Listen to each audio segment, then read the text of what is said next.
just in. Breaking news from Stacking Benjamins. Hey friends, if you're going to be in the Seattle, Washington area around Friday, January 19th, that's next Friday, if you're listening to this the day that we post the episode, we're going to have a Stacking Benjamins meetup. I'm thinking about bringing some codes for some swag.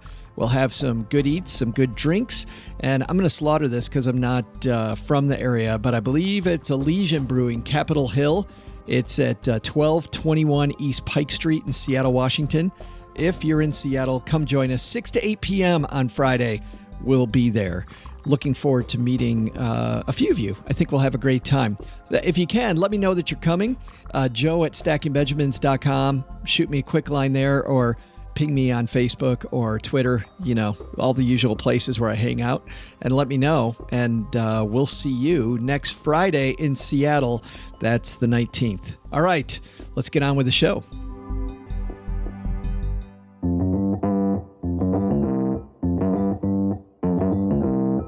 Live from Joe's mom's basement, it's the Stacking Benjamin Show.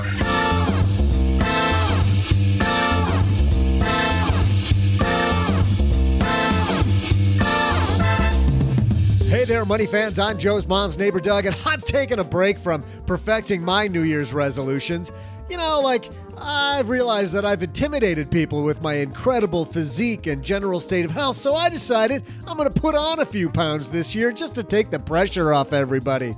I've also decided to be less humble than I was in 2017. It's not worth it trying to suppress all this greatness. But hey, today's your lucky day because on this show, we're going to talk about the top 5 ways for you to kick off your 2018 on great financial footing. Helping us, we welcome from the Work Your Wealth podcast, Mary Beth Storjohan. Plus, we'll throw out the Haven Lifeline to a lucky listener, answer your mail, and more. And now, 2 guys who are already working for the weekend and it's only Wednesday. Say it with me now. Joe and O-G.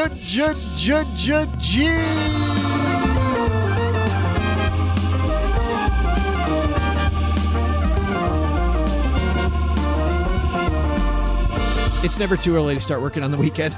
I think the weekend starts on Monday. It's all downhill from there. It's all downhill. Hey, everybody, I'm Joe Saul-Sehy, Average Joe Money on Twitter, just so you know which voice is which here at the card table for another episode of your favorite podcast. And our favorite podcast to put, of all the podcasts we put on, OG, this is my favorite to do. This is my second favorite podcast that I put on. Yeah. What's the other one? I can't tell you. Yeah, you can neither confirm nor deny that you're on another one. You know what you can confirm, OG, is that you like saving $450. I do like saving money. But big fan of that. The average person who goes to magnifymoney.com saves $450 when they head there. They make it easy to compare, ditch, switch, and save when it comes to all the financial products you use every day. Why use second best at your bank when you can use the best in class? Head to stackingbenjamins.com/magnifymoney for more. Thanks also to Chase Slate for supporting Stacking Benjamins. Go to chase.com/slate for more information. Speaking of that, it was great having Farnoosh Torabi here on Monday, wasn't it? Yes. Talking about credit. If you missed that show and you're worried about your credit, fantastic job, as always, by Farnoosh of clarifying that you want to pay your bills on time. That's step 1. Stop digging. That won't make our top 5 list, I think, for 2018, though. Top 5 today? All right. Top 5. We haven't done one of these in a long time. Plus, we got Mary Beth Storjohan coming to share her top 3 things. So let's get into our headlines. Hello, darlings. And now, it's time for your favorite part of the show, our Stacking Benjamins headlines. Before we get into the ways to kick off 2018 festivities, OG, got this headline from Napa-Net, the National Association of Plan Advisors, people who handle 401ks, pensions, those types of retirement plans. The State of Stable Value Fund litigation. Have you heard about this? It's by Nancy Ross. Apparently, a lot of people suing companies because of the Stable Value Fund, or maybe lack thereof, in their retirement plan. Haven't heard about this. Tell me. Fiduciaries have been sued for offering a stable value fund that's too risky, not risky enough, and for not offering one at all. Only Goldilocks, it seems, could safely offer a stable value fund. Then she goes on and thought this was kind of humorous. At the table in the kitchen, there were 3 bowls of porridge. Goldilocks was hungry. She tasted the porridge from the first bowl. This porridge is too hot, she exclaimed. So she tasted the porridge from the second bowl. This porridge is too cold, she said. So she tasted the last bowl of porridge. Ah, this porridge is just right, she said happily, and she ate it all up. I've never seen Goldilocks mentioned in a financial piece before, but it seems like some people think their stable value fund is too risky, so they sue. Some people think it's not taking enough risk or getting a high enough return, so they sue. And then third, and we've had listeners write in about this, they don't offer a stable value fund at all, so they sue. Is this just simply a case of I got to have something to complain about? I kind of think so because, when I read this, I thought, just to quote the piece, the stability enhancing features of a stable value fund mean that if a stable value fund invests in a bond that defaults, the value of the fund will not take an immediate tumble, but the loss will be amortized over a period of time. Over the long run, the performance of a stable value fund approaches the performance of the underlying bond portfolio minus the expenses maintaining the wrap coverage and administering the fund. In other words, the fund is designed to do nothing, right? If I were a participant's child or grandchild in the plan, I would sue my parent or grandparent for using a freaking stable value fund. That's what I thought. Why are we suing them? Because if I'm suing them, then I'm thinking about using it. I should probably not use it. Yeah. Newsflash. Guess where the money for the litigation for the lawsuit is going to come from? The stable value fund. All the money they make in the stable value fund? I don't know. This is no either. Yeah. It does say don't you have things better to do? Lawyers. And I think, not just. Isn't there a 401k plan to sue? Let's even get away from lawyers. I should not be evaluating my state, no matter who I am. Like you have very famously ranted on bonds before, but if you were in a situation where your life depended on it and it had to be a bond fund versus a stable value fund's not going to win. If it were a gold fund versus a stable value fund, maybe. What if it was a Bitcoin fund? Clearly Bitcoin with all my money. Yeah. Based on your definition of what a stable value fund is, a collection of bonds that can't default, or when they do default, the rest of the interest kind of eats it up. Couldn't you create that on your own?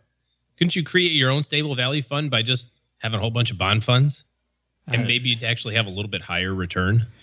In this case, I feel bad for 401k providers because at the bottom of this, Miss Ross writes, it seems that whatever a plan sponsor decides to do with a stable value fund, there's a risk of costly litigation. Despite some early successes in these cases, the increase in litigation cautions plan sponsors to carefully evaluate the prudence of offering stable value fund as part of a diverse investment portfolio. We might just see these go bye-bye. Yeah. Well, they should, because they're a pain in the butt to deal with, even like when you try to leave, right? So people think, I can roll over my 401k now. Well, no, you have a stable value fund. Oh, that's a little more difficult. That's going to take 60 days to unwind. That's going to take a year to unwind. Well, let's get the festivity started here with headline number 2, which is our festivities. Absolutely. Our ways to make 2018 better. And coming down the stairs right now, Mary Beth Starjohan. How are you? I'm lovely. How are you? I'm fantastic now that you're here. Happy New Year. Happy New Year to you. Happy 2018. Well, thank you. And how is your new son, the new member of the family? He's doing well. He will be 1 month soon. So he's doing fantastic, and he's growing, and his big sister is torturing us, and we're having a lovely time in our house. I bet you are. Is there any sleeping happen though? Very minimal amounts of sleep, which I looked in the mirror the other day and I was like, gosh, I look tired. No. But it's fun. It is fun. I remember those days fondly, but I'm happy it's you instead of me. But yeah. you didn't come here to talk about that. I love the fact that you're here because it's the perfect time for us to think about what should we do differently this year? What should we do in 2018 to kick it off? So if I'm taking stock today of my current financial situation, Mary Beth, what do I do to make 2018 a great year? what you just said, actually. So 2018, what you want to do before you actually start trying to like jump in and make changes and I know you're super excited. What I tell everybody is before you start trying to make progress, you actually need to understand where you currently stand. So you need to have a basic knowledge of where your finances are. So for example, just take a couple minutes, answer some questions like how much is in your emergency fund, or do you have an emergency fund? How much do you have saved for retirement and to what kind of accounts? Another question is how much do you have invested in taxable or non-retirement brokerage accounts? Or, hey, is there any money that you could be allocating towards those things that you're not? How much do you have saved for your goals? So if something like travel, new home, new car, kids, college, etc. Saving for goals. Also, how much debt do you have? What's your repayment plan? Do you stick to a budget? Do you have a budget? Do you need a budget? And then insurance, like wills. So just kind of like going through, you want to just see, check the boxes. What are you missing? What do you have? Where do you need some room for improvement? And then you can actually start to make progress from there. Well, it's almost like, my kids are 22 now, but as they were growing up, Mary Beth, we had this little line, that showed how tall they were. It almost sounds like you're looking at like how tall you are financially right now before you start moving on. That's exactly it. So what you're looking at is if you don't do a check-in on your finances annually, or you don't really know where you stand, you're going to do that initial line. And so that initial line is your starting point. And one of the big things I see with people is once I get them at that initial line, their next question is, how do I compare to everybody else? Or how do I compare to your clients? And so I'm going to tell you right now, it does not matter how tall or short or anything that you are compared to everybody else. This is your own personal situation. So don't worry about where you measure up. Don't feel any guilt or any shame or whatever. Just that's your starting point. And then from there, then you're going to start checking, monthly or every 6 months to see how you make progress against those areas that you've noted for improvement. You're not kidding about that being the most popular question. When I was a financial planner, I got that question nonstop and it drove me crazy. Yeah, you think it's not a competition, but everybody's constantly competing with the imaginary person because like everybody else is just like so vague. Right. So now I know where I'm at. What do I do now? What you're going to do now is the next big thing is focusing on something like growing your wealth. And so that can mean a lot of different things. But I like to say grow your wealth because there's a lot of different ways that you can go about doing that. First, before you jump in, I want to usually ask, if money wasn't an issue first, what changes would you make to your current situation? So kind of understanding like what does financial freedom mean to you? So understanding where you want to use your money. And then growing your wealth would mean something like, okay, look at your retirement savings. So 401k contributions are going up for 2018. You can go from 18,000 was 2017, it's 18,500. So making a small increase there. If you can, bumping up to increase your retirement contributions by 2% for the year, if there's room for you to do that. Other things are looking at tax savings. So making sure that you're doing flexible spending accounts, health savings accounts, 401ks. If you're doing a traditional contribution, will reduce your taxes. So leveraging opportunities like that. Also things like consolidating old retirement plans or accounts that might be floating around out there that you don't know what's happening. Those, if you have accounts floating around, chances are that you actually also don't know how they're invested. And so there's lost opportunity there. So working to consolidate. Also growing your income. So wealth, we think about investments a lot, but if you can work to get a raise this year, like a quick money tip is an average raise of $5,000 per year invested in earning about 6% annual return over 30 years actually adds $395,000 to your portfolio. Holy cow. Yeah. Almost $500,000 bucks. Yeah. $5,000 raise. So that's just something like a quick tip. So there's lots of different ways to grow your wealth. And it could be, even opening separate savings accounts for your goals. So you can kind of break out different things and measure progress. But I like to say just a big general grow your wealth and pick and choose like your own path and your own destination of what works for you. But there's lots of options there. So if you don't think there's extra money to invest, then you focus on growing your income. If you know that you need to budget better and find some money to invest, then you do that way and start investing to grow your money. But I think that's one of the big things that we can kind of leave it open-ended as to what works for your, again, personal situation. You can't sell me enough on consolidating your accounts, Mary Beth, because I saw so many times exactly what you're saying. It's like you're driving down the road and there's this whole separate dashboard that you know nothing about that has all this data, like getting everything in front of you so you can see it and pay attention. It makes a lot of sense. Exactly. And I think one of the things too, even for listeners of like podcasts like yours, lots of times we're trying out different things too, right? Different services, different providers, and testing things out because it's the cool thing to do also. We want to see where we can optimize and streamline. And then when you go down that path, you actually end up with a lot of accounts floating around as well. So making sure, again, that you take time to consolidate and readjust from there. Because even as financial planners and financial quote unquote experts or whatever we are, we can tend to kind of overcomplicate our own situations as well. Yeah, I know. I totally agree. So we've painted our current financial picture.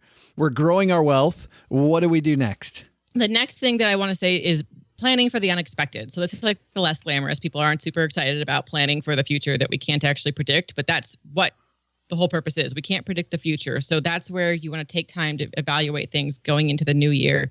Do you need life insurance? Do you need disability insurance? Do you need to reevaluate your property and casualty insurance? Did you get a new car, a new home? I mean, did you do home upgrades?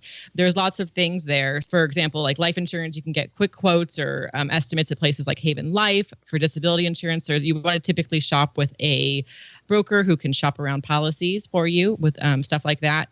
And then P&C insurance, I mean, there's quick ways that you can adjust your coverage there. So, for example, if you're tight on cash, you can see, okay, should I increase my deductible? Or sorry, if you're trying to save on your premiums, you can increase your deductible, for example, to $1,000 to reduce your premiums, assuming you have that much in your emergency fund.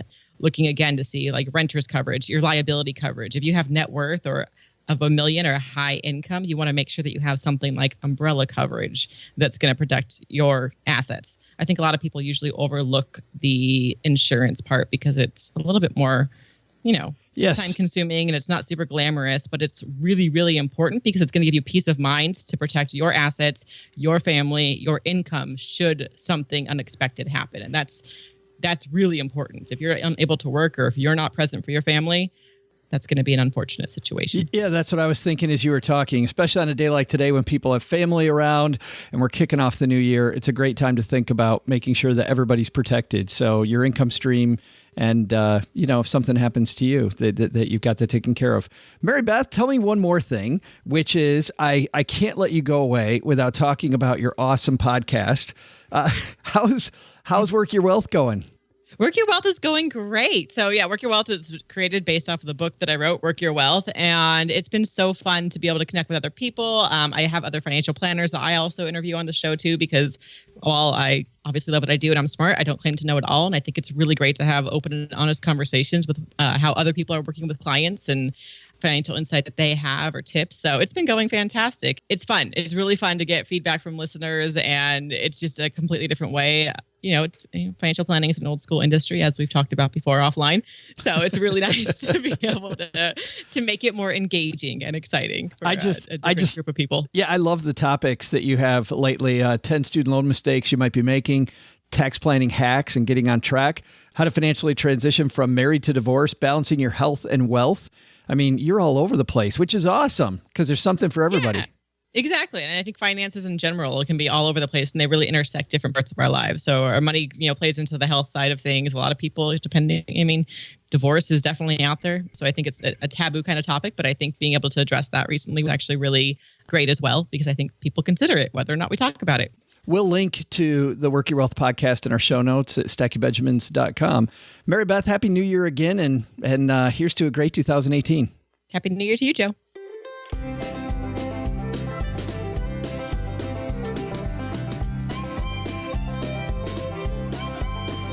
It's that time. We haven't done one of these in a while. If you're new to the Stacky Benjamin Show, from time to time, we will present our top fives. And today, featuring cheesy British announcer guy kicking off the top fives, we're going to have your top 5 ways, top 5 moves to make 2018 a great year. You got yours, OG? I got them.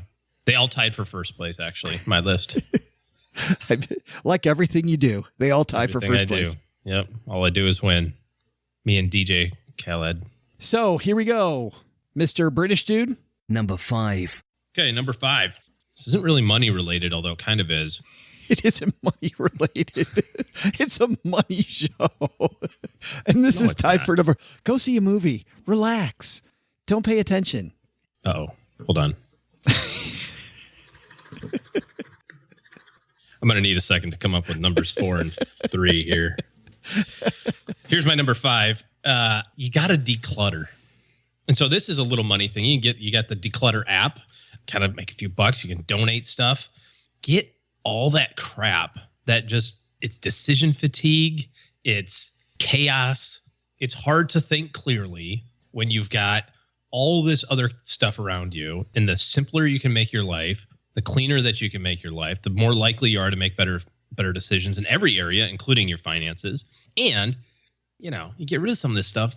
One man's trash is another man's treasure. You might make a few bucks and, maybe use some of that money for items 4, 3, 2, and 1 that are coming up down the line. I'm working on my second box right now with the Declutter app. In fact, you reminded me that what's cluttering up my house right now is the damn box sitting on the other side of the basement waiting for this thing to go out because I've got it 3/4 of the way full and I just need to finish it. Well, even Amazon now has a deal where if you get a shipment from Amazon, right? It comes in a box. If you want to donate stuff, you can go on Amazon. They will give you a label to ship to whomever you want. eBay too. eBay has a thing where they'll sell it for you. They'll take a bigger commission. You just box the stuff up and they'll sell it on your behalf. I'm saying if you're just going to donate it, right? Yeah. Like you don't even have to do anything. You just take an Amazon box, go on Amazon and say, I want this to go to Goodwill. I want to go to Red Cross, whatever. You fill the box, drop it off at UPS store, off you go. Done. Easy. Super easy. So, make that a 2018 goal. Every time you get a box from Amazon with new stuff in it, get rid of a box from the house with old stuff. My number 5 is very similar. Of course. But probably better. My number 5 is you've got one expense out there. Everybody has an expense that they know what it is. You know what it is the second I say this. There's one expense, one way you're spending money that is wasteful, that is not adding anything to your life.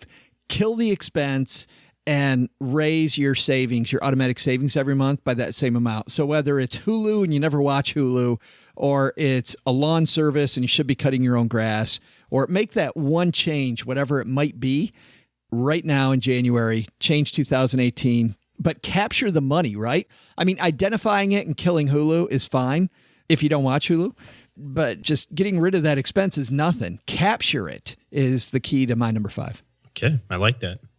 Number 4. Number 4, every year when I was a financial planner, and I still know this in my own life, I find January comes, I'm done with the holidays, March into the new year, I totally forget that guess what season we're in, OG? It's tax time, right?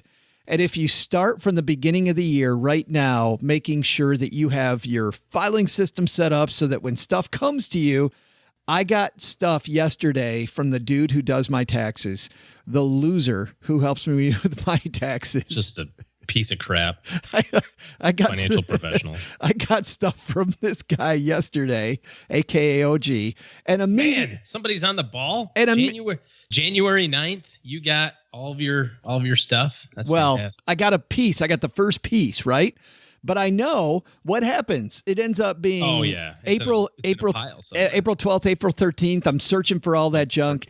You know what? Put the filing system together, have it ready, have a basket by the door, your file by the door. So if stuff comes in the mail, boom, goes right in that envelope. It was amazing to me, the difference between people that were ready for tax day, people that weren't. What you want to focus on now isn't where's all the stuff. You want to focus on those line items like we teach people in our course. What are those line items that you should focus on to make sure that you're capturing all the stuff? Your tax professional, if you have one, or TurboTax, doesn't know what questions to ask. They ask good ones, but they don't know all the questions to ask. You should be focusing on that, not where's that piece of paper. That's my number 4. Well, and just kind of take it a little step further, you can also start now thinking about what your tax plan is for 2018. The new tax brackets aren't coming out until February or March. They're not going to hit your payroll till then. And you can look at your taxes this year and say, well, is there a likelihood that I'm going to need to itemize or want to itemize next year? They raised the exemption amount or deduction amount, I guess, got rid of the exemptions for 2018 and beyond. So, all that stuff that you're talking about that you got to save and pile up and keep track of throughout the year, you may be able to say right now, I don't have to do that this year. Right, good point. Because I'm just going to be doing the standard deduction. I don't have to keep track of my medical expenses or my charitable receipts. Yeah. I'm taking the $24,000. Yeah, you could waste a lot of time in 2018. I think that's going to happen a lot. I think a lot of people next year at this time are going to go, here's all my tax stuff. And their CPA or accountant's going to go, yeah, you don't need any of this. Here's your one pager. Yeah, we're just taking the standard. What's your number 4? Numero 4. So here's what we got to do today. 2 freaking day. Today. You can do it. I know you can. Max out your HSA, max out your Roth right this second. Bam. There. I know it's there. And people ask this question fairly often of us, don't they? When's the right time to put money in my Roth? Should I put it in a little bit at a time, or should I put it in all at once? The market goes up 70% of the time. Don't guess on whether it's going to go up or down. The earlier, nearly always, means better. Well, technically, is it not dollar cost averaging if you're dollar cost averaging annually on January 8th of every month or January 10th of every month? It still is. Or every year, I mean. If you can afford to do it that way. Do it. Here's the thing. You got to have the cash reserve, right? We talk about that. You got to have an emergency fund. But if you're sitting on an emergency fund of $20,000, look at the last 5 years of your life and say, what's been my emergency, my biggest emergency? If your biggest emergency in the last 5 years has been $3,000, $5,000 for, a roof repair and a water heater or something like that, I don't know why you just don't go, I'm putting this money in today. My dollar cost average is going to go into the thing that's not going to go up. Right? My cash account. That's going to be my dollar cost average. If you've got the $13,000 to max out your HSA today, or if your HSA and your Roth, if you're married, you got a spouse, you can do all that stuff. Get it all done now. Time value money, and it's done. I wish my Cedar Shake roof repair had been $5,000. Well, me too. That would have been so awesome. I didn't have a Cedar Shake roof repair, but I had a regular roof repair, and it also wasn't $5,000. Number 3. Back at you. This one's really easy. Number 3 is super easy, very quick, 30-minute fix. You can do it on a Saturday. There's some football games coming up here this weekend. We're kind of closing the end of football season. It's kind of the doldrums of the winter. It's cold and nor'easters, and Boston's still digging out of that big mess that they got last week, right? Take 30 minutes, Haven, run the quote, compare it against what you're doing. So I'm talking about Haven Life Insurance. Do the analysis of how much should I have? How much do I got? Do I need anything different? We got new data, right? Have another kid, make more money, have bigger debts, whatever. If you've had term insurance, what's that? I'm just like, have bigger debts. Like, that's a goal. I hope I have bigger debts. No, I'm not saying it's a goal. I'm saying, like, since the last if you time do, you did it, maybe absolutely. you bought a house. No, I get it. I get it. If you have term insurance and you have not re-quoted it in the last 4 years, I think you're doing yourself a disservice. The likelihood of that price being the same or maybe even a little bit less is pretty high, assuming your health is okay. Life expectancy is increasing, and the costs associated with funding that, if you're the life insurance company, surprisingly, I'm finding that redoing term life insurance, let's say you had a 20-year policy 5 years ago, you're 5 years into it today, you can do another 20-year term policy today for the same price that you're paying. Even though you're older. Assuming, not all carriers are like that. Sure. It doesn't always work out. No, right. But sometimes you can look at it and say, well, shoot, I'm paying $80 a month for my, $2 million, for my $1 million. And if you've done a good job of saving, maybe it's cost effective, even though you're older, to lower the amount of insurance. Yeah. Why would you want to pay for something that's not necessary? Yeah. So it takes 30 minutes. It's not even 30 minutes, frankly. You can re-quote all that stuff through Haven. They're really competitive. And if you can save some money, save some money. To your point, invest it. My number 3 is similar. We talk a lot about setting goals. Mary Beth, she was just down here, talked about your goals. I like at the start of the year here, plotting your milestones toward your goals. Because my favorite thing to do as a financial planner was to look at some of these big, bad, scary goals and say, where are we at versus where should we be? So somebody comes in, to my office, we had 2 choices. We could talk about the stock market, what's going on, the new tax law, all this crap we can't do anything about. Or we could talk about, well, you know what? At this point, Mr. OG, you're supposed to be at 230,000 according to our milestone to get to that goal you told me you wanted, and we're at 210,000. So we have some choices. Here's what the investments did. Maybe we need to increase the risk profile in the investments. We could do that, but that's going to get shakier, right? Or we could save more money to fill it in. We can push the goal back. We can do, you can find more income. We need to have a discussion about what do we do because you're behind. Or the other one that I like better, you need to be at 230,000. You're at 270,000. Do we take a break? Take a bigger vacation this year? Do we push ahead so we can stop saving money sooner, get to financial independence earlier?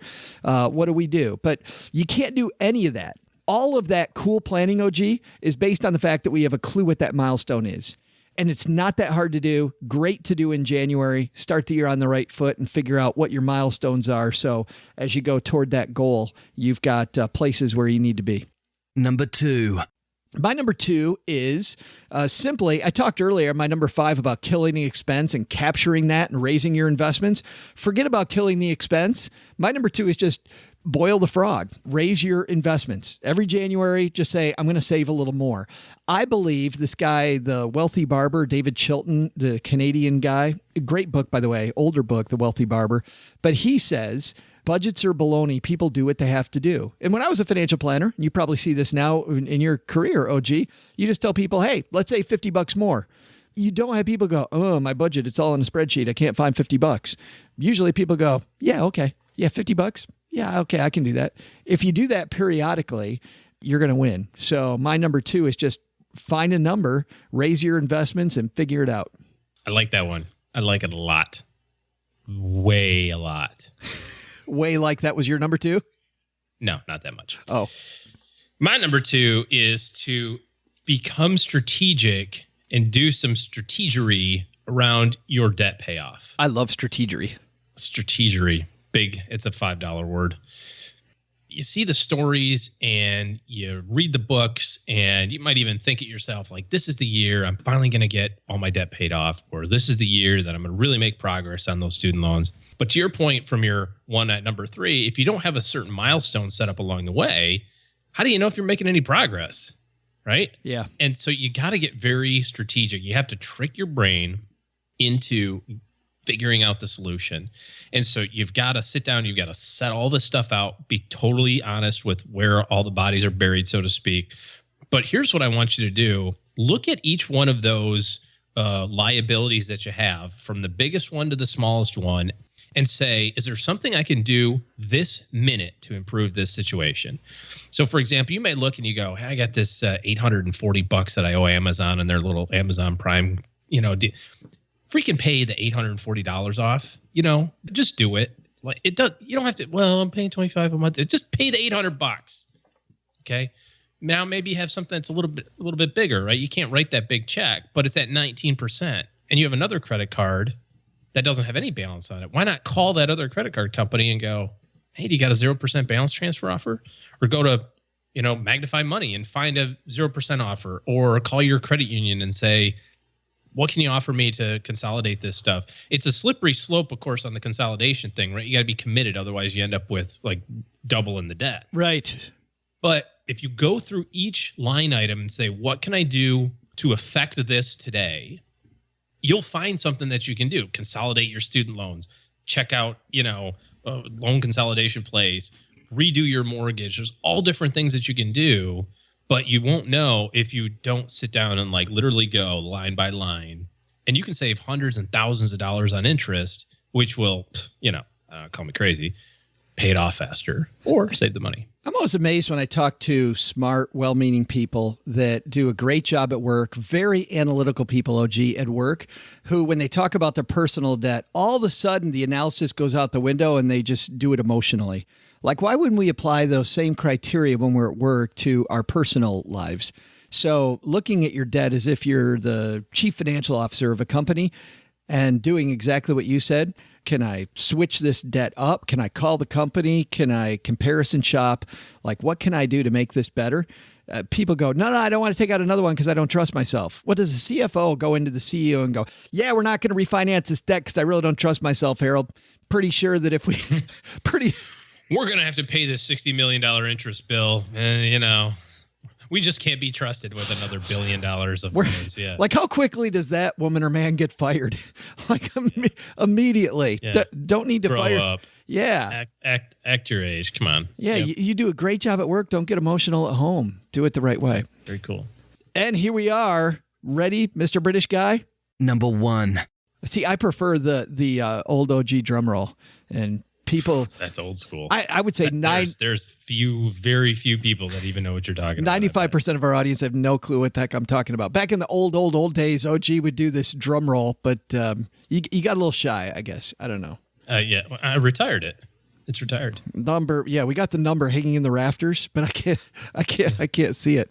Number 1, big guy. What's your number 1 action you could take in 2018 to make it a great year? You were talking about saving more money at the beginning of the year. I'm going to do a little bit, I'm going to do that 2.0 style. We're going to upgrade that. I want to increase your 401k, 403b, 457, wherever your pre-tax savings plan is, I want that to increase 0.5% every month this year. Oh, you tell that's me a challenge. You tell me that you can't save 0.5% of your income more this month. We got to talk. I don't buy it. If you make 80 grand and you get paid every month and you got to save 0.5%, that is roughly $33. You can't save 33 more bucks. That's a fantastic idea. First of every month, 0.5%. I love that as a challenge. Let's just throw it on the gauntlet, man. Who can do that? 0.5% every month. You raise it, and by December, you'll be 6% higher. Every single month. Bam! That just happened. If I was holding my mic, I would drop it right now. Mine's significantly easier. Everybody talks about doing it. Nobody does it, as you know, OG, unless you get a professional in your corner doing it. But you know what? Talked with Brian Barnes at M1 Finance about this, and they've got the tool right there. They made it as easy as clicking a button, right? If you could make it click a button, rebalance your portfolio in January. Just the result of doing that once a year. Fantastic. The market at some point is going to go down. And guess what? Those things that went up the most, those things are also going to probably go down the most, OG. Volatility is the same. It can go both ways. So rebalance. Just once a year, twice, like doing it all the time. Every study shows you don't need to do that. But man, if it's like changing your smoke alarm, New Year's, ring that baby in and immediately go to your M1 and press that button. It's all you got to do. Rebalance. Bam, I'm done. That's it. That's our top 5. What are your top actions? Maybe you think we missed some. Head to our Facebook page, facebook.com/iStackBenjamins, or our close Facebook group. And you know what I think we're going to do, OG? I think we're going to throw these down as a challenge and see which ones people have checked off. So I was thinking about this as we do it. Our team will put together a little score sheet, and you can check off OG's top 5, my top 5, and we'll even throw in Mary Beth's 3 things to do. Of the top 13 things to do. You'll have all those for 2018. Hey, trivia fans, I'm Joe's mom's neighbor, Doug, and welcome to my trivia segment. You know, I see how things work down here. Joe and OG create some so-called top 5, and they even ask Mary Beth Storjohan to chip in. Who is that? She's been on the show like twice. She's a part-timer compared to me. Hello? I've got your best top 5s right here. Everybody says I've got the top 5s. Everybody says it. Look, I'll get to your trivia in a moment. Pipe down, you in the back. I'll get to it. But here are Doug's top 5 ways to kick off 2018. Number 5, pawn all this crap OG got me for Christmas. Number 4, take out a loan on the El Camino and load up on Bitcoin. Number 3, invest in that riblet special down at the Sizzler. You cannot have too much of that. Number 2, beg Joe's mom to make more key lime pie. And the number 1 way Doug says to kick off 2018, bubble bath. Duh. See how easy that was? All right, now I'll get to your trivia. The guys talk about it all the time, but what the heck is dollar cost averaging? I'll have your answer right after this.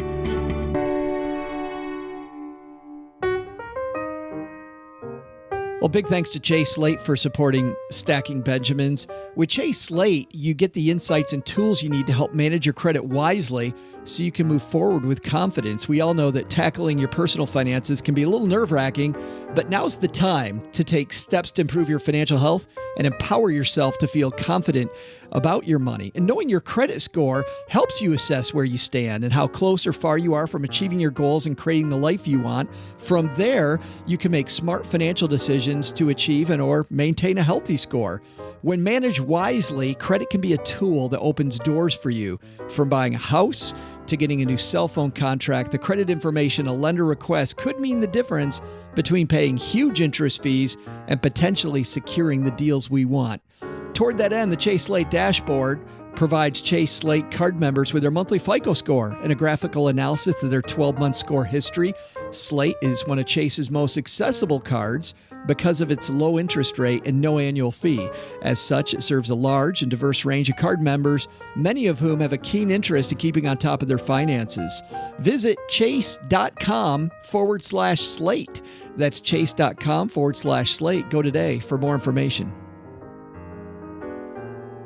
Hey, Stackers, we get used to those same daily routines, don't we? Wake up at the same time every morning, brush our teeth, park the car in the same spot at work every day, recite jokes in the mirror to be funnier than that jerk at the water cooler?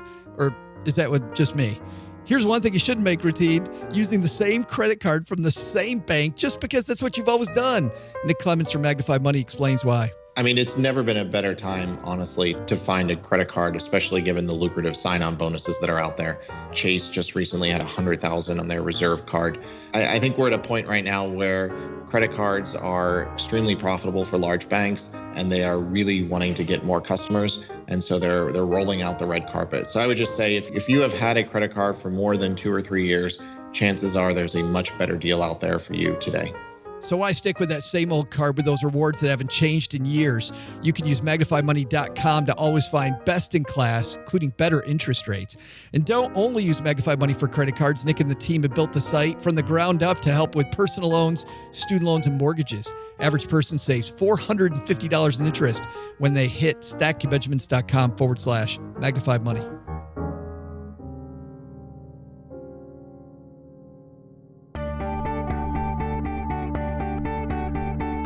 Hey, Money Maniacs, I'm Joe's mom's neighbor, Doug, and welcome back to the best part of this podcast, my trivia segment. I know you didn't fill in the blank with anything else. It's my trivia segment. It's the best part. Here was the question. What is dollar cost averaging? Very simply, dollar cost averaging is the act of splitting up your savings into systematic investments of the same dollar amount so that you aren't purchasing on a single day.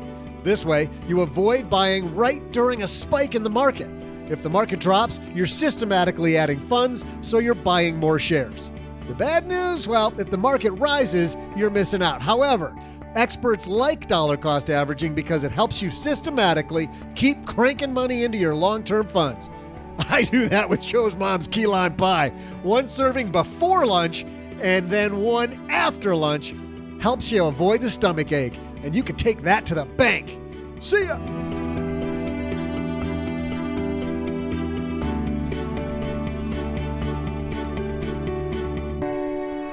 It's amazing that Doug has a clue what dollar cost averaging is. I like bubble baths. I can see OG, bubble bath, candlelight. Yeah. Yeah. That might be the number one. I'm sure we missed it. That was it. But sadly, Doug's top 5 is not going to make today's list. But what will make today's show is this. Let's throw out the Haven Lifeline, tackle some of life's, or rather life insurance's most important questions.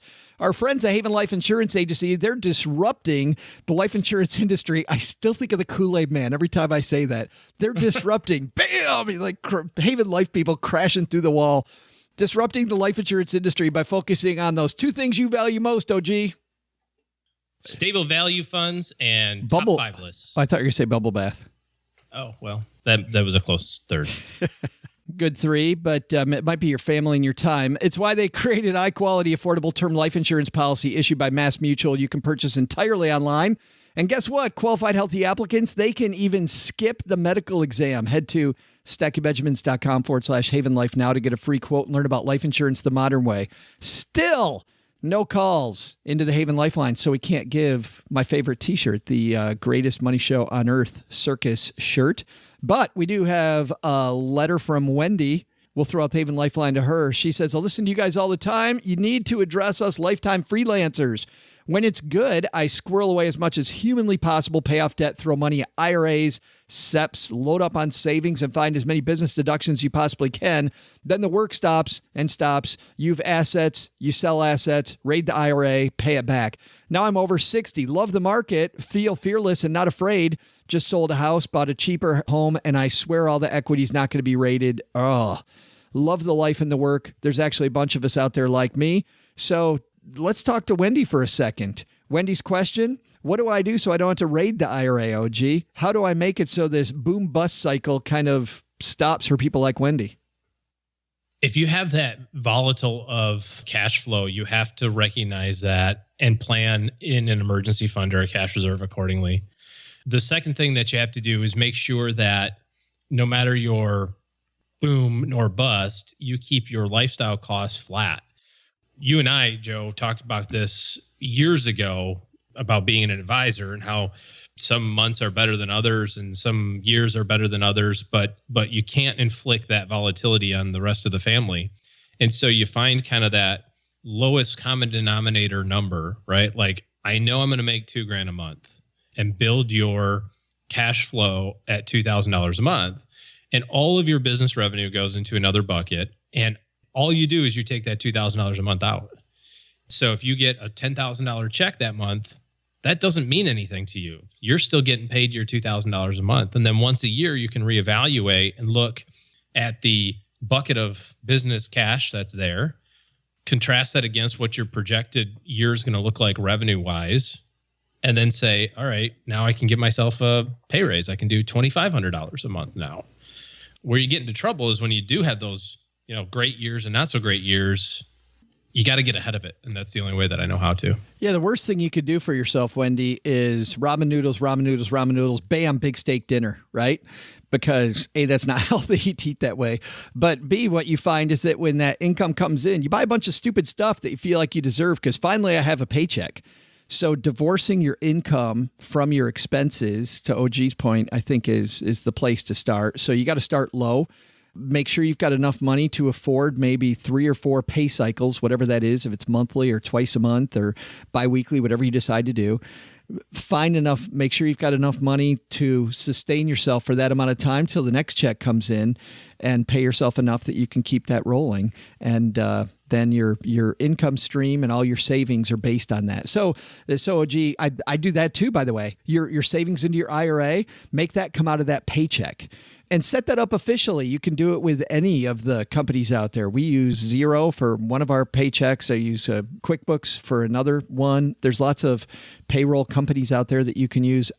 You know what's funny? When I first started doing this myself, being a freelancer, Wendy, I thought, put a middleman in there, I can just pay myself. I got to tell you, having that middleman as the paycheck provider, that if I decide to withhold taxes and pay myself like I'm my own employee, withhold that way, whatever, the cost benefit, the benefit was so high, and it's another thing I didn't have to deal with. And most of these people, as you know, OG, they come with all the reporting, right? So at the end of the year, I've got all the reporting there. I've got it all in one space. It's fantastic. I would encourage everybody to offshore that. Outsource it.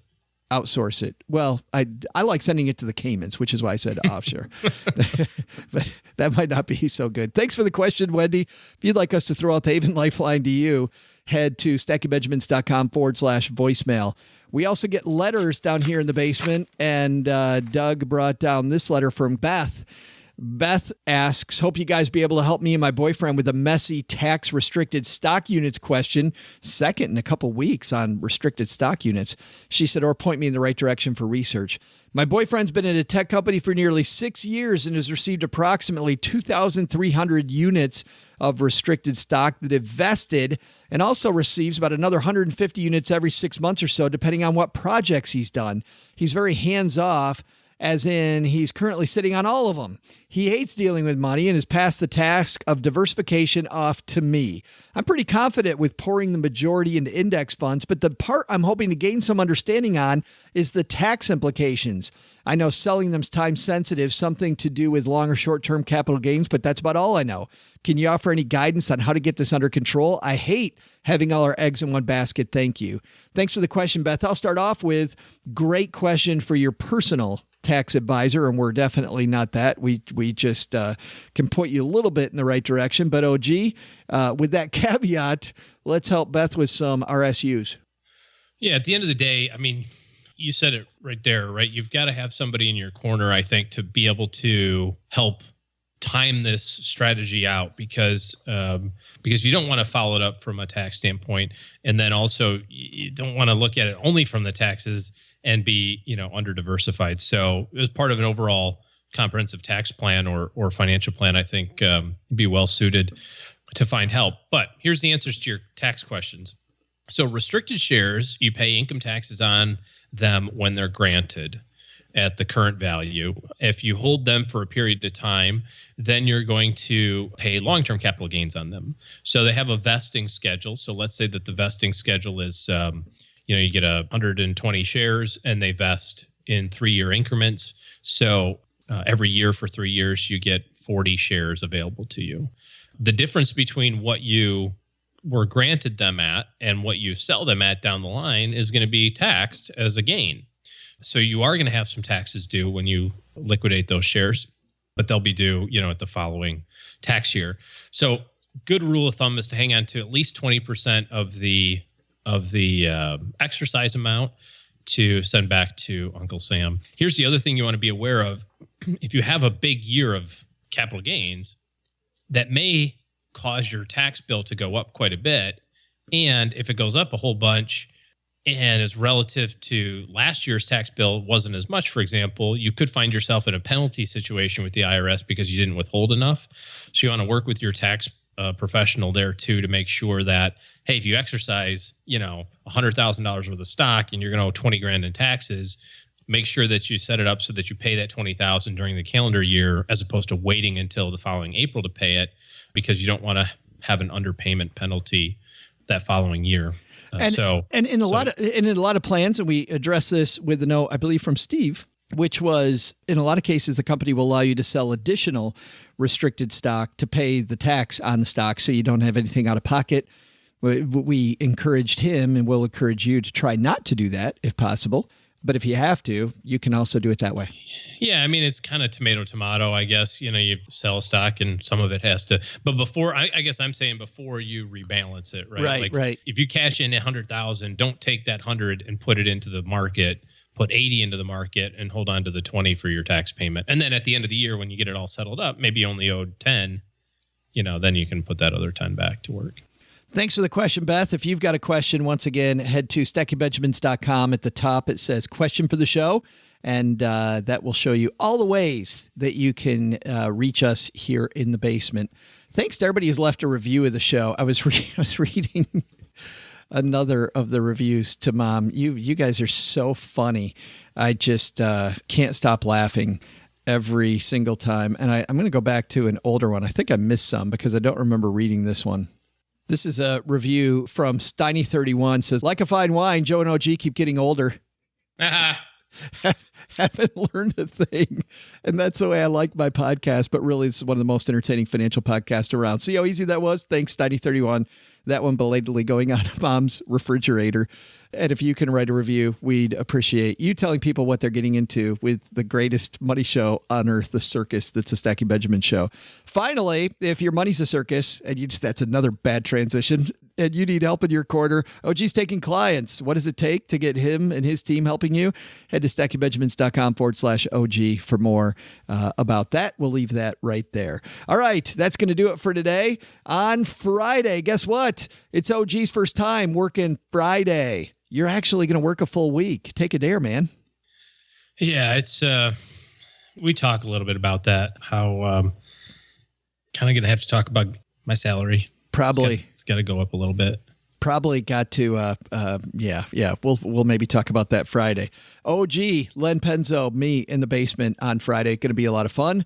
We'll see you then. Go stack some Benjamins. Sure thing, Joe. I'll take it from here. Why don't you and OG get back to that super romantic couples massage you guys started up? And I'll tell everybody what they should have learned today. First, start with the end in mind when kicking off your savings goals. Once you know how much you need to save, then you can rework your budget and maybe hit the boss up for a raise so you can meet your goal. Second, have a stable value fund at work. Instead of suing your employer for it not being perfect, how about avoiding it altogether? But the big lesson? Don't say out loud that you should start your 2018 off with a nice hot bubble bath when OG's in the room. That guy snickers at good common sense goals like a third grader. Special thanks to Mary Beth Storjohan for joining us briefly today. Catch her Work Your Wealth podcast on Apple Podcasts or wherever you listen to this show. When you're done messing around with us, who do you want to teach you some money tricks? That nerd who talks over your head or your favorite basement-based geeks? Kathleen Selmans operates our Stacking Benjamins classroom, and to make up for the fact that we don't teach you anything here on the show, she's created a whole lot of tools you'll absolutely love. Head to learn.stackingbenjamins.com for details. And use coupon code DougRocks for 10% off. Yeah, you're welcome. This show was created by Joe Saul-Sehy, produced by Richie Rutter-Reese, and engineered by the amazing Steve Stewart. Online, visit us on Twitter at SBenjaminsCast or on our Facebook page. Shannon Cowan is our community manager and social media guru. I'm Joe's mom's neighbor, Doug, and I'm pretty much the guy in charge of everything around here. Trust me, this well-oiled machine didn't get like this all by itself. SB Podcasts may receive payment on the show from sponsors and guests in the form of books, giveaway items, discounts, or other remuneration. There's no way you would take advice from these dorks, but like Joe's mom always says, don't take advice from people you don't know. This show is for entertainment purposes only, and before making any financial moves, consult with a real financial advisor.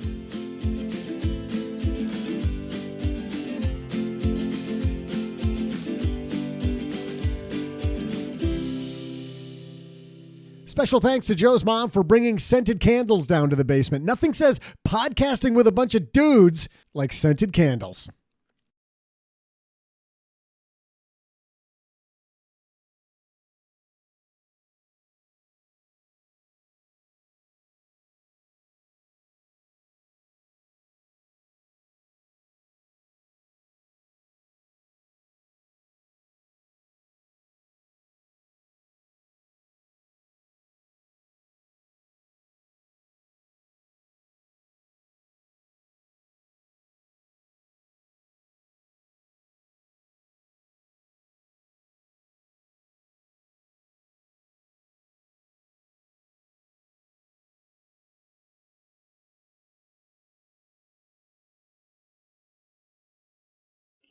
Welcome to the after show, the part of the show that doesn't exist. What happens in the after show stays in the after show. So, and what's weird is we have kicked OG to the curb for this after show, passing him on the stairway, coming down to the basement with an eerily different microphone. Mr. JD Roth from Get Rich Slowly. Dude, how are you? I'm good. How are you? I'm better now. Nice to be back in the basement, the cat lounging around. It's nice. Yeah, he's he never leaves. At least he's sleeping instead of in our laps. So yes, exactly. But you've got that issue at your house. I was reading about there's some fun going on with mice at your house. Tell that story. Oh yeah. So my girlfriend and I, we bought a new house in early July. It's in a mouse-infested neighborhood. It's not just our house. It's in the entire neighborhood is infested with mice and all sorts of other rodents. So we have an adult cat and 2 kittens and a hound dog pup. Well, she's 2 years old. And the adult cat, his hobby is to go get the rodents, bring them in through the animal door, let the rodents go, and then all 4 animals just go at it. That sounds exciting. I mean, that sounds really fun. God. It is pretty fun. You know, you can all imagine how fun it is, but it's also annoying because the poor rodent, I mean, I feel sorry for the critter. They don't kill it. They just chase it around the house and toss it in the air and fight over who gets to carry it right now. And it's, when I said fun, I meant no fun at all, by the way. It sounds horrible. And ultimately, I have to flush the thing down the toilet. My father-in-law said the best pet to have is a goldfish because all you need, JD, is a working toilet. Apparently that's all you need for mice too. Apparently that's it. Well, we're not here to talk about that. By the way, I want to talk about one more thing before we get to the main event. You and I, by the way, for people that are wondering why JD's here, besides the fact that he's JD, is that we disagree on movies all the time. We got another movie, and I'm wondering if we disagree. So that's going to be fun. But before we get to that, congratulations on buying back Get Rich Slowly. And you're back, man. Get Rich Slowly, which had kind of devolved, is back. Yeah, it's a lot of fun. So for those who don't know, I started Get Rich Slowly in 2006, just not really on a whim, but as a way to document my own journey out of debt. And for whatever reason, it grew into this big behemoth blog. And 3 years later, 2009, I sold it. Stuck around for a few years to edit and be the main writer. Then in 2012, I retired, putting that in air quotes, retired, and went on to do other things. And I was done with it. Then early 2017, I got a message. Hey, are you interested in buying back Get Rich Slowly? And I was like, well, I guess it depends on the price. And I had to really think about it because I had left Get Rich Slowly for a lot of reasons. You'd left it mentally. Yeah. Oh, I had checked out. Yeah. So I've been back. I reacquired it in October. I've been back writing full time since early November. And it's getrichslowly.org, I should point out, because everyone thinks it's .com, but I couldn't get the .com. It's .org. And I've been writing, going full bore every day. Well, and still, by the way, to getrichslowly.com, there's not crap there. Like it's just still, there's just, I mean, it's really nothing. Well, it's a guy who resells domains. And what I've tried to buy it from him in the past, and he always tells me, no way, man, you are the best thing that ever happened to my business. Because people go to Get Rich, they're looking for me and they find him, and I guess they want to buy domains. I don't actually understand how that works. I don't either. That's horrible. Yeah. But anyway, congratulations on being back. You're going through the basics right now. We'll talk about that a little bit later on Get Rich Slowly, because I like that focus. But now let's focus on the basic, you and I taking the gloves off, because we've got this little movie that one or two people might have heard about that we both saw over the holidays. This is, and people have been wondering when we're going to talk about this. This little film is called Star Wars: The Last Jedi. When I found you,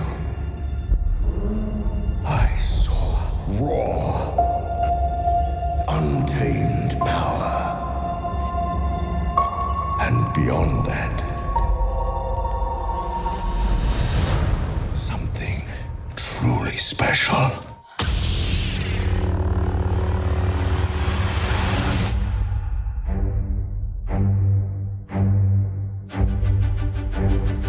Something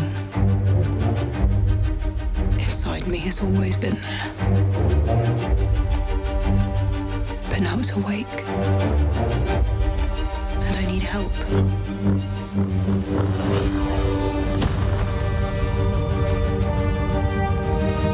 I've seen this raw strength only once before. It didn't scare me enough then. It does now. It didn't scare Luke Skywalker enough then, JD. It scares him now when he sees it in young Jedi without any training, Rey. And this is the latest film in the Star Wars universe. And of course, different than last year's film, which we disagreed on mightily. This one is not a prequel. It doesn't introduce kind of an offshoot. This is the main canon stuff. And I think, and I haven't read this, that it's part 2 of the new trilogy. And in this case, we know at the end of the first episode, which would be 7. At the end of episode 7, we know that Rey has gone to the place where Luke Skywalker is. She's found him. He's kind of just noticed that she's there at the end of the movie. And so everybody's been wondering for the last couple of years, will Luke Skywalker come back and save everything? Who is Rey? How will Carrie Fisher's character Leia die? Because you know she's got to die, JD. Carrie Fisher's gone. Leia's got to go. But you also know they're doing that with the universe anyway, right? Harrison Ford went away. So now... got to pass it on to the next generation. Yeah. Star Wars, the next generation. That's right. So how is Disney going to monetize this whole thing, which might be another thing. So here's what we're going to do. Let's talk first. We're going to do, guys, maybe 4 or 5 minutes of spoiler-free. What do we think? Is it worthy of the Star Wars universe? That kind of thing. And then we'll take the gloves off. And if you haven't seen it yet, we'll let all of you say bye-bye and then listen later after you see it to JD and I wrestle around on that. So, so just general overall feeling, is this a worthy part 8 of the Star Wars universe? Yes, but with reservations. So my one sentence review would be, this has perhaps some of the greatest, 2/3 of the movie is the greatest Star Wars film ever filmed, but 1/3 of it is some of the worst. Really? And the worst in which way? Because we've seen people criticize a lot of pieces of the movie, and without being specific, is it the kind of the piece that I didn't like? Because I'm actually with you. I really like this movie. It's 2 hours and 40 minutes. It's long, yeah. Yeah, I enjoyed the ride though. Like I was. Oh yeah, me too. I was there the whole time. I never felt like, man, this is long. Like when I heard it was 2 hours and 40 minutes, which was after I left the theater, I'm like, that it didn't feel like 240. Did it feel like 240 to you? No, but for me, a lot of the areas that I had problems with, and keeping it spoiler free, I didn't like the first 15 minutes. I thought the first 15 minutes were awful. And then there's a section in the middle that I really don't like either. And so by the time we get to the end, I mean, it builds up in such a way. Everything involving Luke and Rey, this isn't going to spoil anything. Everything involving Luke and Rey and Kylo Ren, all that stuff is amazing. I just don't like the plot lines with the Resistance. They're awful.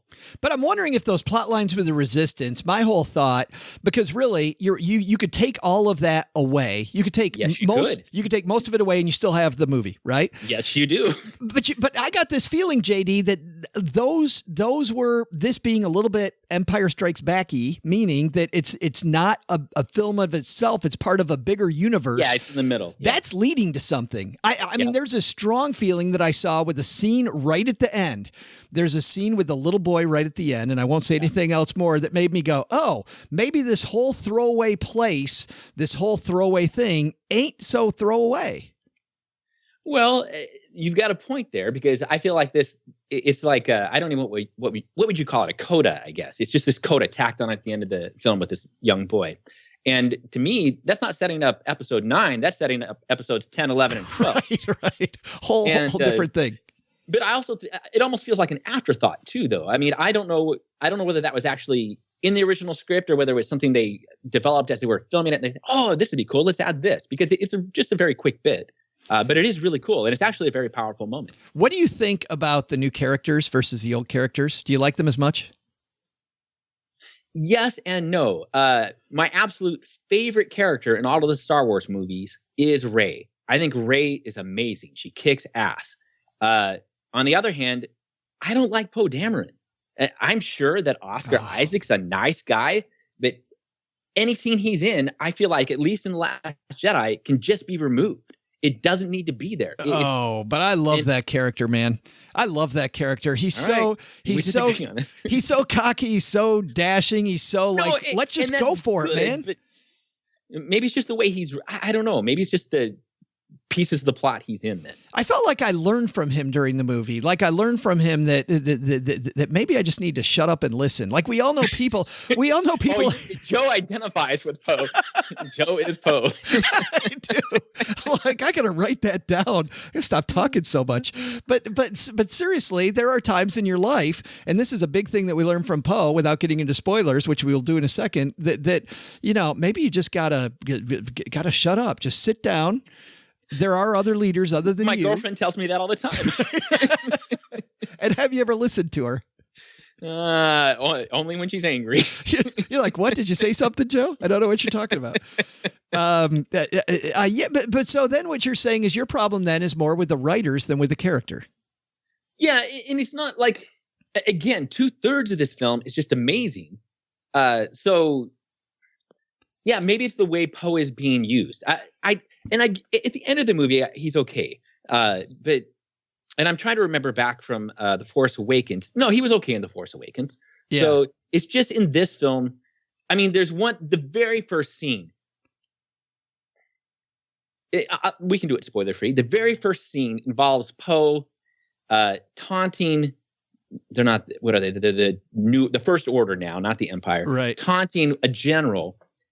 And it's written so poorly because it's calling on 20th century Earth stuff. It's making reference to 20th century Earth stuff that isn't even relevant in the Star Wars universe. And it's wince-worthy. It's bad. A lot of people think it's funny. I think it is so uncomfortably bad. It's like the worst piece of Star Wars filmmaking ever. Is so bad. I thought it was very funny. I don't think it goes near the Phantom Menace bad. I don't think it's anywhere close to Phantom Menace bad. But I agree with you that there were pieces of this movie. The part that I didn't like is when it kind of cheapened the universe. I feel like when you look at Star Wars, and I'm going to get hate mail about what I'm going to say next, but you look at Star Wars versus like Star Trek as an example. I love Star Trek, but I put Star Trek on level A, and I put Star Wars universe a couple bumps above that, right? That it's this universe that's maybe grittier, wider, nastier, more epic, right? I mean, don't get like there's big things that happen, but they're always happening to the crew of the Enterprise, where this is happening to the whole damn galaxy, right? This is the fate of the universe that's at stake when it comes to Star Wars. So I think of it as bigger. And I think that I thought that scene was hilarious. It brought me into the movie, but I thought that it cheapened it. And I'll give you one later. Luke Skywalker near the end has a scene where something happens to him and Luke fights it off and he takes his hand and he brushes his shoulder like it's nothing. And that's another 1990s, 2000 reference that I went, okay, it's like bathroom humor in a kid's movie. It's like I'm going for the cheap laugh. And up until now, even in the crappy prequel trilogy, Star Wars has managed to stay within the Star Wars universe with no references to Earth because Earth doesn't exist. It's a galaxy far, far away, a long time ago. And this film, for whatever reason, decides to make two jokes that refer to 20th century Earth, which is just dumb. This is annoying because I think we agree on this movie. It's so annoying. All right, guys, we're going to get the gloves off now. So if you haven't seen the movie and you want to go bye. Yeah. Well, I will say one thing. Yes. Spoiler free. This has hands down my favorite lightsaber battle of all time in a Star Wars movie. The epic battle involving Rey? Yes. Exactly right. That is one of my favorite. I mean, I could watch that again and again. It's just so well done. And this is by far, hands down, the most visually stunning Star Wars film.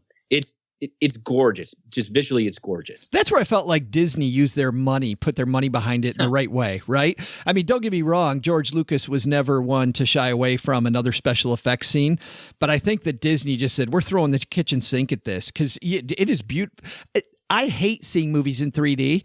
I think this movie actually would be fun to see in 3D. Like, I don't pay extra for 3D, but I think it would be really fun because there's enough scenes where it would benefit from it, you know?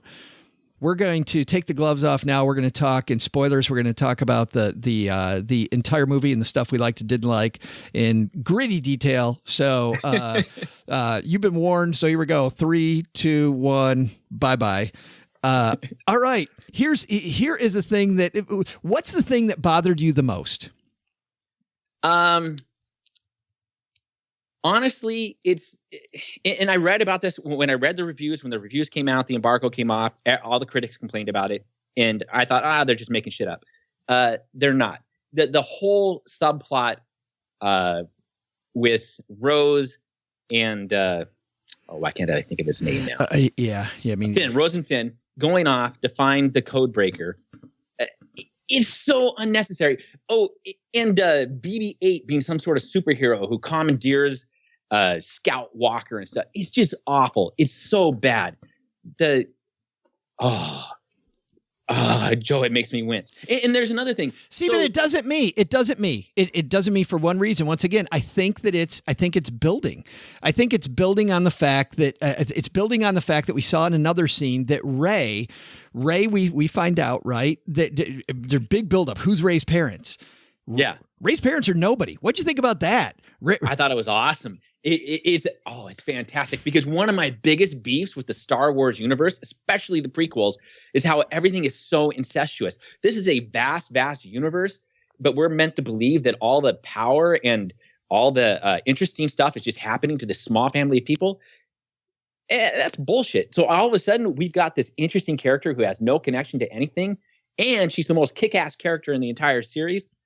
Thumbs up. Which I know a lot of the fans don't like that, but I do. Well, I do too, because it's why I love the broom boy at the end. I'm like, okay. Thumbs up. Yeah. There might be kids all over the galaxy now. There might be powers all over the galaxy, and it could be you, it could be me, could be anybody in the stacking universe that is a Jedi. I mean, the fact that we have become a 50-year-old Jedi, 48-year-old Jedi. I'm about to be a 50-year-old Jedi, so I don't know. Yes, the answer is yes. Damn it, because that's me too. But I love the fact that it can be anybody, and I like watching these movies, thinking I could be Poe. Right? I could be Finn. I could be, I could be any of these characters. And that gives credence to that. That's why A New Hope was so effective is I could be Luke Skywalker. Right. When I saw it at 8 years old, I thought, I could be Luke Skywalker. Yeah. I mean, running around with a lightsaber. How cool was that? Your plastic lightsaber. Yeah, Yeah. absolutely. When I saw the broom kid at the end, for me, I mean, that was it was the coolest moment for that. But there's another reason people hate that whole scene. There's a group of people. There's people that are friends of mine here in town that think that whole scene is political, right? That you haven't even heard this whole strain. There's a whole strain of people that think that the fact that you have this universe of this is the 1%, 99% argument, right? There's the 1% of people playing who are selling arms. It turns out they're selling arms to both sides, right? Getting rich, the catch-22 situation. There's more and more people that think that our world is built that way, right? Yeah. And so we have these people, I live in a very right-wing town, who are like, this is left-wing propaganda about the 1 versus the 99. And They haven't been paying attention to the Star Wars universe then, because it's always been like that. Right. I mean, from the start, it's been the poor versus the rich. But I don't think the that poor it's versus the powerful. Right, which is why I don't think it's propaganda. I don't think that scene's any different. It didn't ring untrue. And yet I got in this big discussion a couple weeks ago with a friend of mine about how, nope, this is the left-wing Hollywood taking over. It's baloney. It's different. I used to like Star Wars. I hate Star Wars now.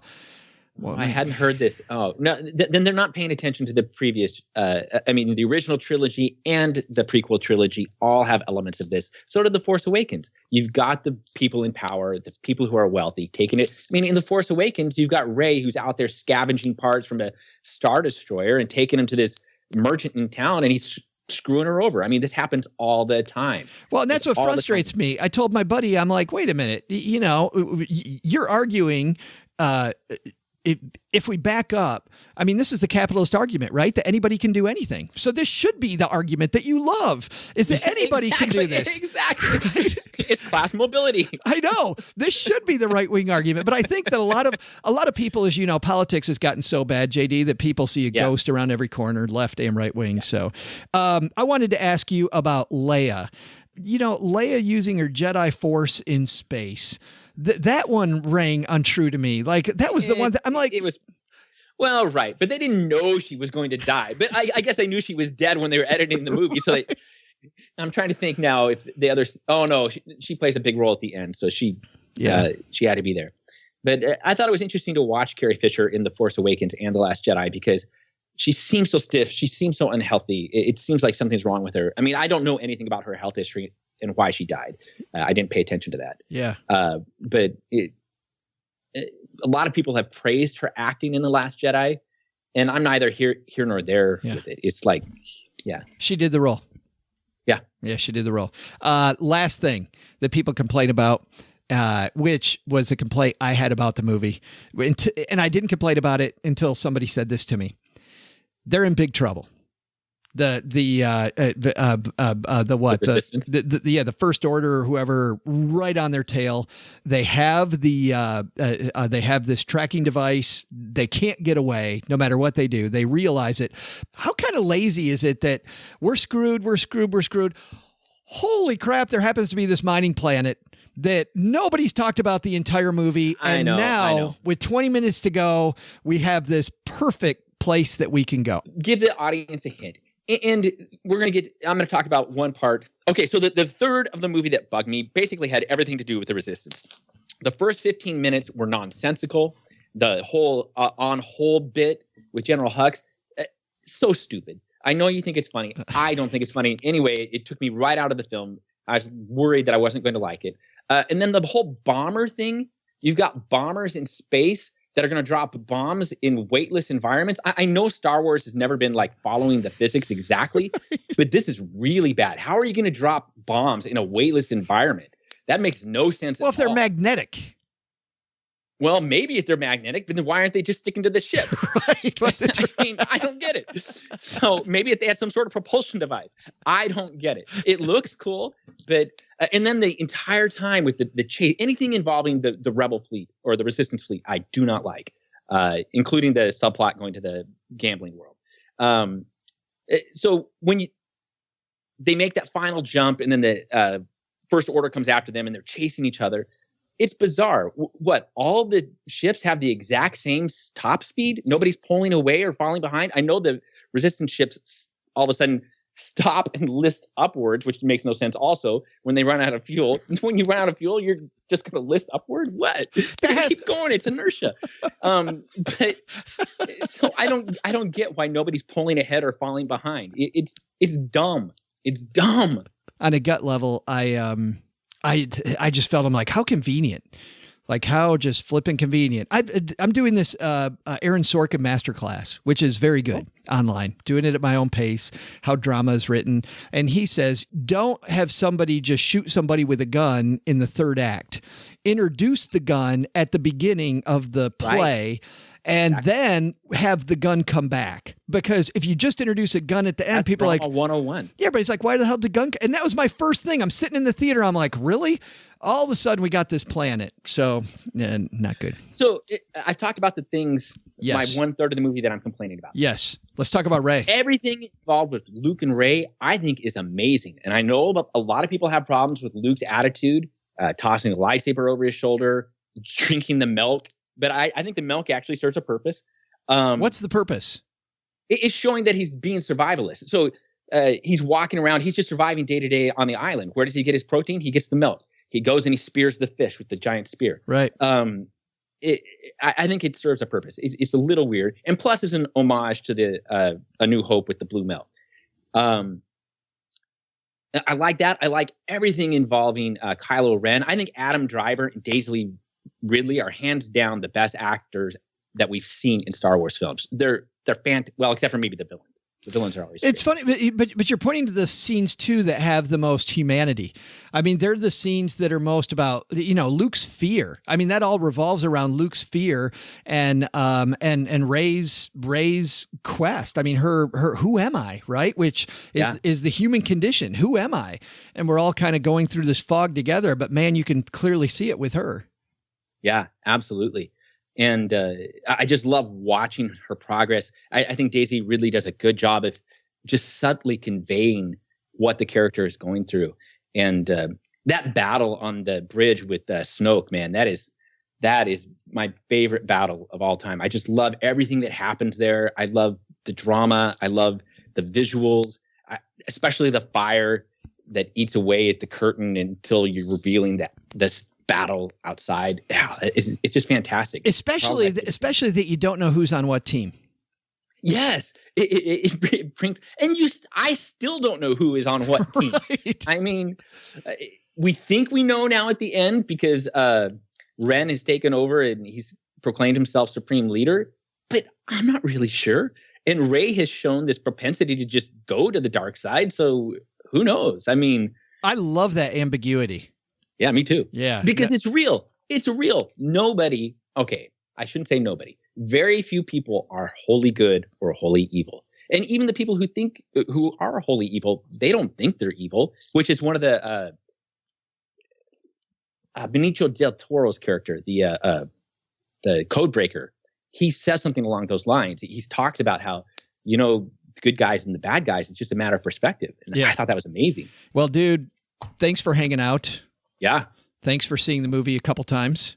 It was, for your listeners, when Joe asked me to do this, I'm traveling right now, and I had some time to kill last night, so I found a theater and I went to watch it again, and I actually enjoyed it more.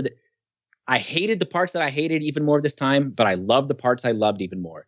And I felt like the parts I hated, well, first of all, once you get the first 15 minutes out of the way, that's gone.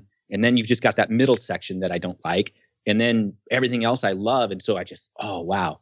I want to self-edit a version of this for myself when it comes out on video so that I can trim those parts out and just watch this amazing thing. I'll give it this, JD. It's nearly as good as that last Mad Max movie. Oh, no way. Well, let's talk about best movie ever. It's the Academy Awards and I against you, and I'll just keep hanging my hat on that. That's okay. Yeah. Well, let's talk about Get Rich Slowly. Let's go back because I love what you're doing there. Going back to the basics. What's that all about? That's cool. Well, so when I wrote Get Rich Slowly before, it was documenting my journey, learning about personal finance. I didn't know anything when I started the site. So for 3 years, I wrote about it and I learned about money. And then for 3 years more, I wrote about it. And then I went on my merry way. Then a couple of years ago, I started Money Boss, and Money Boss was about advanced personal finance. It was explicitly about advanced topics. But I found, the people who are after advanced information, they kind of already know it. And so I didn't have a lot to say to them. They didn't really have a lot to get from me. So when I repurchased Get Rich Slowly, I knew it wasn't going to be about advanced personal finance, but I thought I was going to make it a curation thing. I was just going to go out every day. I'd find 2 or 3 of the best pieces of personal finance information on the web. And you've still done that to some degree. You've still done that. To some degree, yeah. And I did it for the first 2 months. I mean, November and December, that's primarily what I did. It turns out that while that's fun, 3 things were wrong. Number 1, my readers weren't necessarily interested in that. Number 2, my writing style doesn't lend itself well to curation because I tend to be long-winded. You? It's a Poe Dameron effect again. I've got to just contain the ego. Number 3, it's actually harder to curate material than you might think. I mean, there is good stuff out there, but finding 2 or 3 articles or videos or podcasts every day, that takes just as much time as creating new material. So I was getting a lot of feedback that, why don't you just do what you used to do at Get Rich Slowly? And I said, all right, I will. And then also people wanted me to write. I was getting a lot of questions like, I don't understand how to invest. I'm having trouble budgeting. I'm still in debt. I want to get out of debt. And so I was getting questions about the basics. So I decided that this month, the month of January, is back to basics month. And it's actually been fun to go back and revisit some of this stuff. I realized I had never written about how to calculate your net worth. That's a very basic concept. And yet 12 years of Get Rich Slowly, never once has it been covered. Well, it's cool. I mean, it's been mentioned. Yeah. So I just wrote an article on it. It's cool because you do bring a joy to it and you can tell that you're having fun. So I love it. And that's one thing I told myself when I bought it back is if this becomes a chore again, if it becomes difficult, I need to cut back. I need to totally change it. But right now, it's not a chore. It's fun. It's me doing what I love. Well, GetRichSlowly.org is the site. Everybody check it out. JD Roth, thanks for joining us. And thanks. It's so annoying we agreed. I agree. Oh, damn.